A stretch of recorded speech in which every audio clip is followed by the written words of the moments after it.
Hi everyone, thank you for tuning in to Pep's Disciple. Just if you haven't already subscribed, please do. It'd be fantastic to get as many of you subscribed. And then also as well, please feel free to let me know about if there's any videos or discussions you want me to make.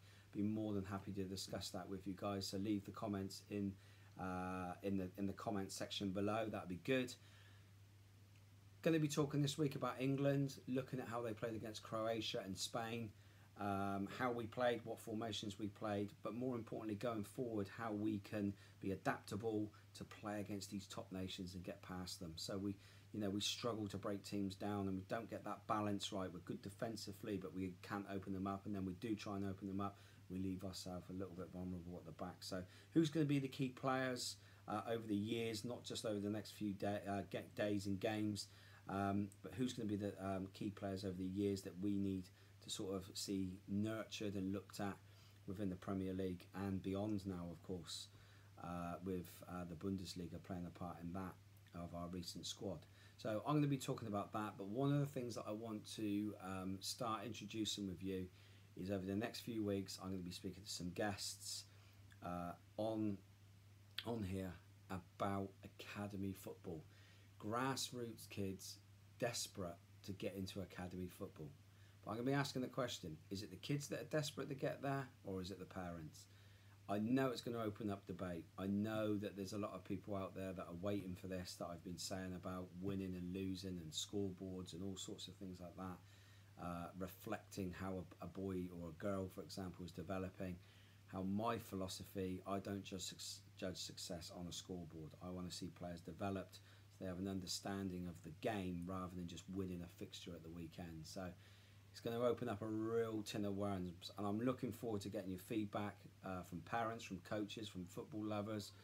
You know, some people are out there, the good old English mentality of win, win, win, win, win, and got to be really competitive. I'm not saying for 1 minute, okay, that any boy or girl that walks onto a football pitch should be trying not to win the game. However, well, here we go. We're starting to talk about it already, so just keep posted on that one. I'm going to be having some guests. I'm looking to get guests on that I've worked in academies with, so there'll be coaches and players, some that have been successful and are still at an academy. What have they had to do? What have their families had to do? You know, this pressure, this constant pressure that if you know, do clubs look at the long term? Do you go 6, 8, 10, 12 weeks of underperforming, and then all of a sudden people are starting to question your long-term ability? It can be and is at times very, very, dare I say, cutthroat and controversial about players being released and players being kept on. And it sometimes comes down to individual analysis and thoughts on that player. So it's going to be really interesting, that one. Like I said, it's going to be opening up a whole tin of worms. We're going to be looking at the in-depths. I'm going to be speaking to a player that actually stepped out of academy football because of the pressures and the rigmarole that was going on, and he just wasn't enjoying it, but is now having a fantastic, start of a fantastic career, a really good level of football, and how he's now enjoying the game more. I'm starting to find as well that a lot of children, they get to 14, 15, they're losing their love of the game. Is that because they're being overcoached with too much pressure when they're young? You think about it, 7, 8, 9 years old now, they're coming into academy football.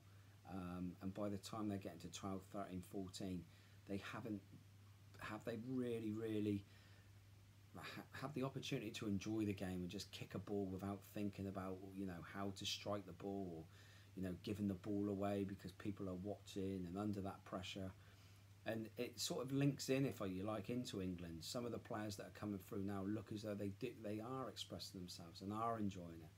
So I'm going to be having a conversation with a few people over the next few weeks, from grassroots to academy football, getting people's opinions. And ultimately, I'll be honest with you, there is no right or wrong answer. I'm not looking for the answer and you wake up in 6 months' time having watched all my videos and you think, well, this is definitely the way forward.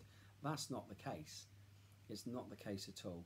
It's just going to be a case of making you think, are you as a grassroots coach or an academy coach or a scout or a parent or even a young player that's watching this, are you actually prepared for what's in front of you and the hard work and the sacrifices that have to be made by you and your parents? So I'm really excited by it.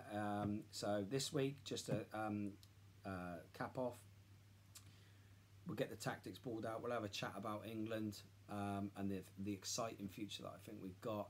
But then once that's out the way and the Premier League gets back next week, I'll start talking about this grassroots and rush to get everyone into an academy, professional football club academy, and be asking the question, is it right for you, the viewer, to watch?